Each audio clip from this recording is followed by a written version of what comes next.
maama Cambara Maxamed Guuleed oo ah hooyo ku nool magaalada Burco ee xarunta gobolka Togdheer ayaa ah hooyo kamid ah dadkii ka soo barakacay hawdka isla mar ahaantaana markay indhaha u qabtaan waxa ka muuqata diif aad u baan sidoo kale basaas bilic la'aan bayd la'aan bara la'aan baxnaan la'aan iyo baahi daran hooygeedu waa meel aan ku habboonayn hooyadani xaaladeeda nololeed waa mid ay ku dheehan tahay nolol adag baxnaan la'aanta ka muuqata waa mid ay u dheer tahay baahi dhuuniga la quutana saddex waqti hal mar ayay heshaa haddaba xillimaanta telefishinka caalamiga GTN ku kurgalay xaaladeeda nololeed ayaa waxay ku noqotay aan hooyo Soomaaliyeed isla mar ahaantaana dhiig dheecaan dheef iyo wada dhalashaba ka dhaxayso haddaba hooyadana ayaa ah mid aanay dawladdu wax u qaban ha yaraata ama ha badnaatee hooyadana ayaa ka codstay samafalayaasha iyo sidoo kale dawladaba in gacan naxariis ku dheehan tahay loo fidiyo sidoo kale dadka muslimiinta ah in dhan naxariis la ku eegaan waana tan iyadoo xaaladeedu aad u liidato hooyo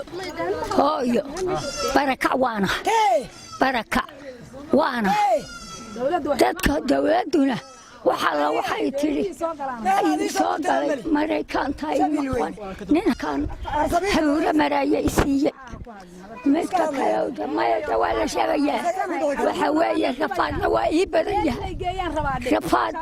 badan yahay awoodina waa iga taa inay hooyo waxaan doonayaa wax walba waa ka doonayaa guri baan ka doonayaa barakac baan hodhar baan ka doonayaa dhuunaan ka doonayaa waxaan dhaansadaan ka doonayaa wax walba waa u baahanahay dawaan u baahanahay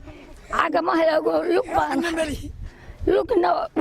لقبة ماله أو وقريقة سايلوقة دا إلهي بقى وحول بقبت لكن دولة وحكدونا يا وحق ماله هاي ضها يا كدونا يا وحين يقف هاي كاجا وشمال هالكامة شوقة هذا هالكامة شوقة حف حف حف حف قالت واكا أرك إني كاتاي أرك حبق ياشو وكوا نفتي دوبي